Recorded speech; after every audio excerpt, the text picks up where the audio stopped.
आवाज़ें उठ रही हैं उन्हें कुचलने की कोशिश कर रही है। आज आप देखिए, आप खड़े हैं जंतर मंतर पे और 4 बजे के बाद किसी को आवाज़ उठाने की इजाज़त नहीं है। यहाँ लोकतंत्र है ये। लोकतंत्र में क्या लोग अपनी बात कह नहीं सकते हैं इकट्ठा होकर? यहाँ पर जंतर मंतर जैसी जगह पर भी सरकार किस चीज़ से डर रही है? 4 बजे का क्या कर्फ्यू की ज़रूरत है जंतर मंतर पे कि लोग उसके बाद अपनी बात नहीं रख सकते? इतनी दूर से, कोई बिहार से, कोई कर्नाटक से, पूरे देश से लोग आए हैं। तो ये हम समझते हैं कि किस तरह से आज फोर्सेस का, इंस्टीट्यूशंस का इस्तेमाल किया जा रहा है और ये बहुत ही चिंता की बात है। किस दिशा में जा रहा देश? देखिए, आप यहाँ पर इतने लोग आए हैं, आप इनसे पूछिए इनके लिए किस दिशा में जा रहा है। 2 भारत हैं आज। कुछ लोगों के लिए, कुछ चंद परिवार हैं, कुछ पूंजीपति हैं जिनके लिए देश बहुत प्रगति कर रहा है, विश्वगुरु बन रहा है। प्रधानमंत्री भी कह रहे हैं कि देश विश्वगुरु बन रहा है। पर एक दूसरी ओर 95% से ज़्यादा जो हमारी आबादी है उन्हें 2 वक्त का खाना नहीं मिल रहा, उन्हें रोज़गार नहीं मिल रहा, उन्हें काम करने के बावजूद उनके रोज़गार के पैसे नहीं भुगतान हो रहे हैं। ये सच्चाई है, भारत इधर जा रहा है उनके लिए। लेकिन समस्या है, विरोध कर रहे हैं लोग, लेकिन वोट जब डालते हैं तब तो कुछ और ही नज़र आता है। देखिए, वोट डालना और जो समस्याएं हैं उनके अंदर हम कोरिलेशन भी ढूंढेंगे तो उसमें बहुत सारे फैक्टर्स हैं। आज अगर हम समझें किस तरीके से बड़े पैसे का खेल होता है चुनावों में, और बड़ा पैसा आज कैसे आ रहा है, इलेक्टोरल बॉन्ड्स जैसी तमाम चीज़ों के थ्रू पार्टियों के पास पहुंचता है। इलेक्टोरल बॉन्ड का 70% से ज़्यादा पैसा भारतीय जनता पार्टी के पास जा रहा है। जिसके पास पैसा है वही चुनाव के अंदर अपना खेल सही से कर पाते हैं। ये भी हम सब जानते हैं, खुली सीक्रेट है।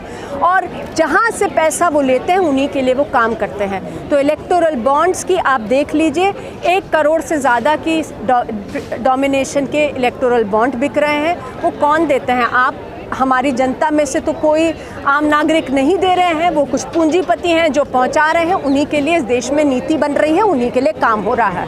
देखिए, रिपोर्ट्स हैं, मैं नहीं कह रही हूँ, शोध है, रिसर्च है जो बता रही है, ऑक्सफैम की भी रिपोर्ट है और भी रिपोर्टें हैं कि हमारे देश में आज 8 परिवारों के पास 50% से ज़्यादा पूंजी जमा है इस देश की, और बाकी सब लोगों के पास बाकी 50%, 1.4 बिलियन लोगों में से।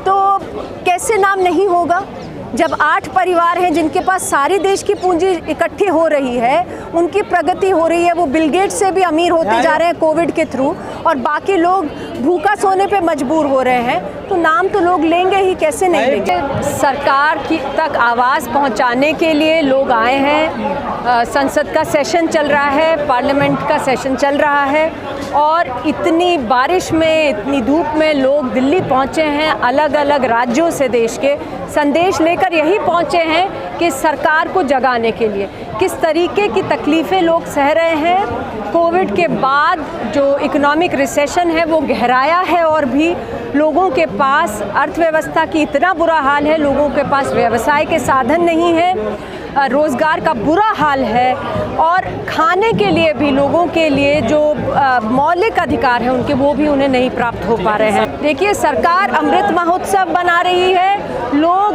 बेसिक इश्यूज़ को लेकर यहाँ पर सड़क पे आए हैं।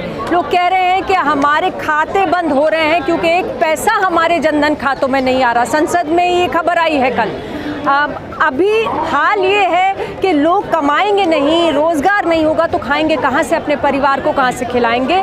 ज़रूरी है कि मनरेगा जैसी जितनी भी प्रोग्राम्स हैं, कानून हैं, स्कीम्स हैं, इन सब के अंदर सरकार सही से पैसा डाले। हमने मैम लोगों से बात करी, जो मनरेगा के मजदूर हैं, वो कह रहे हैं कि हमारा आधा पैसा नहीं आया है खाते में, जबकि मोदी जी खुद कहते हैं कि अब बहुत पारदर्शिता आ गई है, खाते में डायरेक्ट पैसा आ रहा है, लाभार्थियों को डायरेक्ट लाभ हो रहा है। अब तो ये करप्शन कैसे है फिर? देखिए, मोदी जी कहते हैं कि लाभार्थियों को सब कुछ पहुंच रहा है, हमारी वित्त मंत्री कहती है महंगाई बढ़ी नहीं है। लेकिन अगर हमें सच्चाई जाननी है तो ज़मीन पर ही उतरना पड़ेगा, और अभी जंतर मंतर में जो धरने चल रहे हैं वो यही बात उठ रही है, यही बात सब बता रहे हैं, अपनी बीती बता रहे हैं लोग कि किस तरह से ना काम सही टाइम पे मिल रहा है, ना रोज़गार जिस चीज़ के लिए काम कर दिया वो सही टाइम पे पहुंच रहा है। और महंगाई के कारण आप देखिए कि मस्टर्ड ऑयल के प्राइसेस 200 रुपये लीटर से ज़्यादा बढ़ गए हैं। सिलेंडर का प्राइस देख लीजिए, 1000 रुपया क्रॉस कर गया है। सारी एसेंशियल कमोडिटीज़ के प्राइस बढ़े हैं, लोग कहाँ से खाएंगे? और ऐसे में अगर मनरेगा में पैसे लोगों तक नहीं पहुंचते हैं, अगर सरकारें शहरी रोज़गार के लिए कोई तुरंत स्टेप नहीं उठाती हैं, प्रवासी मजदूरों के लिए नहीं उठाती हैं, सुप्रीम कोर्ट कह रहा है, हम नहीं कह रहे हैं, सुप्रीम कोर्ट में जजेस कह रहे हैं कि लोगों की इतनी बुरी हालत है कि उन्हें अपने पेट पर एक कपड़ा लपेट कर सोना पड़ रहा है रात में, उनके पास खाने के लिए खाना नहीं है। तो सरकार को समझना है और सरकार को जगाने के लिए लोग यहाँ आए हैं। लेकिन जो सरकार है मोदी जी की, बड़े इश्तिहार देती हैं अखबारों में। देखिए, विज्ञापन कहने के लिए कोई कुछ भी कह ले, लेकिन हार्ड फैक्ट्स जो हैं, जो तथ्य हैं, उन्हें झुठलाया नहीं जा सकता है। अभी पार्लियामेंट में सवाल उठाया गया कि कितने जनधन अकाउंट चालू हैं और कितने बंद हो गए, और सरकार के आंकड़े कह रहे हैं कि 20% अकाउंट बंद हो गए। करीबन इसलिए बंद हुए हैं क्योंकि उनमें पिछले 2 साल से 1 रुपए का भी लेन देन नहीं हुआ है।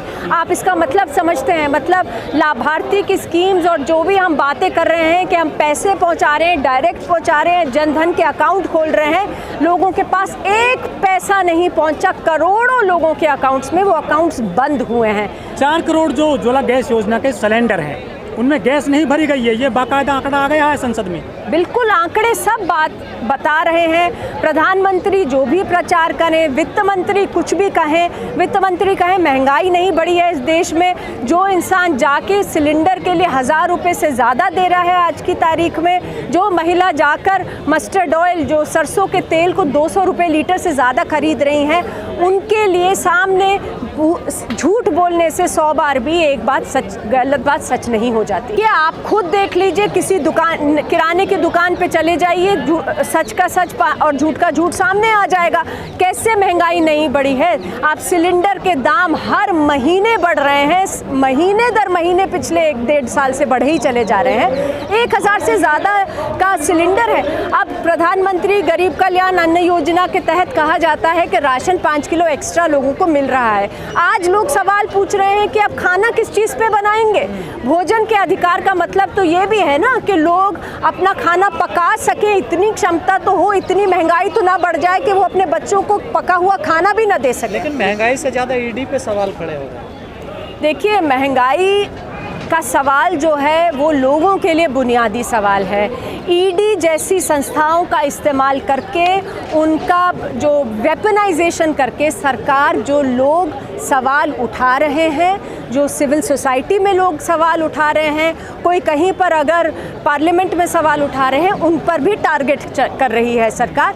वो सवाल अलग है और वो सवाल अलग है लेकिन इससे जुड़ा है। तो हमें ये समझना होगा कि जो हमारे ईडी है, सीबीआई है, पुलिस है, ये सारे तंत्र को आज सरकार एक सिस्टमैटिक तरीके से इस्तेमाल करके, वेपनाइजेशन उसकी करके